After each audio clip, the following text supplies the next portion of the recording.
Имам Әш-Шафиғи, олар. Аударған Шынар Әбілда.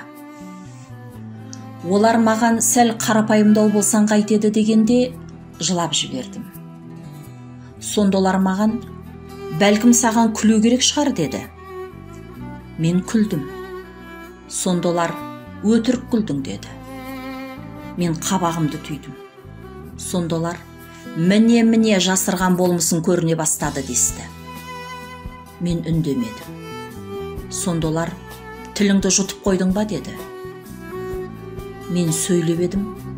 Олар, мылжың екенсің деді. Мен оларға кеңдік таныттым. Олар, қорқақ екенсің, қайратты болсаң кек алар ең десті. Мен қарсы дау айтып ем. Олар, ақмақсың, ақылды болсаң текке дауласпас ең деді. Мен жоқ десем, олар маған кісі киіксің деді. Дегендеріне көніп мақұлдап ем, 200-дүсің деді.